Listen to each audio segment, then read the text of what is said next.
Rachel, did I just see a tattoo on your arm that says "I rebel"? It does. Whoa. Yes. I do have it. You have lovely little tattoos. I have a few of them. They're wonderful. Cool. Similar artists on a few of them, right?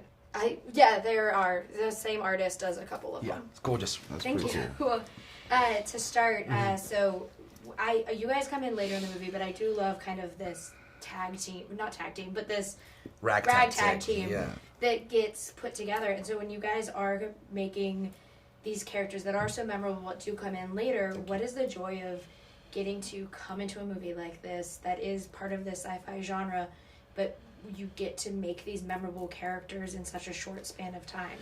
Oh, thank you. That's a very big compliment. I think sometimes it's daunting to try to figure out how you fit into something as big as this, how you make the most of the moments you have. But I think it all boils down to just being able to trust the story, trust the character arc, and trust the leadership of a good director, which is what we had.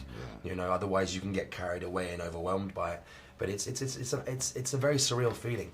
You know, I grew up on Star Wars and Lord of the Rings and all these wonderful mythologies and laws. I mean, I read the Iliad, for God's sake. I mean, like going all the way back to you know, hundreds, thousands of years ago. But it's still very surreal to now be living in these worlds. But I think the more I watch the movie, the more I can kind of settle into it. Yeah, and Djimon, I think, you know, I'm someone who I've watched a lot of your work, and I know, like, when you show up, things are going to get delivered, and we're going to know, like, that's a character we're going to really understand and appreciate. And with Titus, I love his thing where he's like, stop calling me a general. And something I really do want to explore in part 2 a lot more. Right. When you are working with a character that is kind of, there is trauma there, and you can see that in tremendous what we trauma, get. What for you as an actor is exciting to explore in a character like that? Yeah, it's very exciting to explore the downfalls of a character, the arc of a character coming from nothing, or certainly coming from the most atrocious, you know, environment. You know, he was once the fabric of this imperium, and had committed a number of atrocities over time. But I think he came to a level in which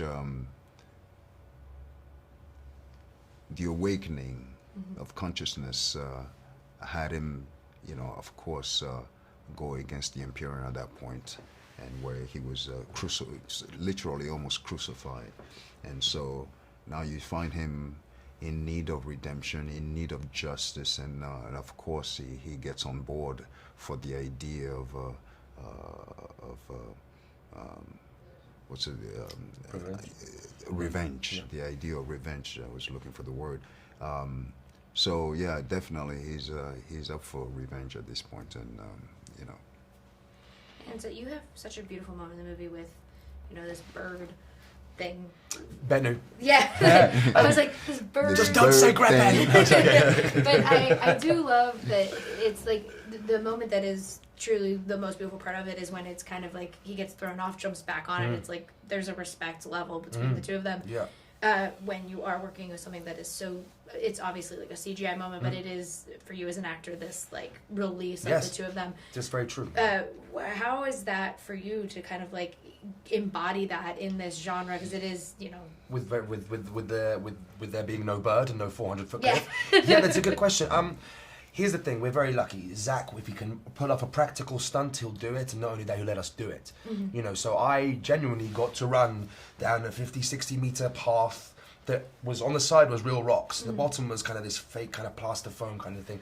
And I got to jump for my life. I think you have to forget all the practical elements and forget all the world that's going to be added on afterwards, and just focus on what's happening here. And you said it there, it's a leap of faith that is happening there. It's a leap of faith for himself, for, you know, it's almost like, if I don't make this, then I wasn't. I was meant to jump regardless of whether I make it or not. You know, that's what a leap of faith is, right?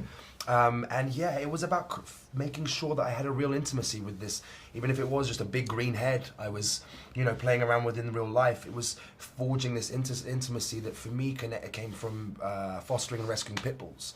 I used to work a lot with them, and I love pitties, and they get such a bad rep. And I'm a big believer it's the owner. Yeah, it's the owner, not the individual. And I used to get dogs that were quote unquote aggressive, and spend 2 to 6 months with them and then give them off, which was heartbreaking, to forever homes. And they're all happy now. They've been living with kids and dogs, and there was a level of patience and respect that had to be kind of forged to be able to pull that off. It's not about dominating. It's not about it's about finding peace and trust between yourself and the animal, and that was kind of what that was inspired by. And also the Bennu represents himself. You said it perfectly. You know, not only is this creature, a bird-like creature, from his home planet, it also represents this moment, the rise to the occasion in himself. They are kind of symbiotic in that moment. I had a pit bull from Santa Clarita, so I love that. Yeah. But thank you guys so much for talking to me. I can't wait for part 2. I'm very excited about it. Thank you, our fellow rebel. Yeah. Thank you.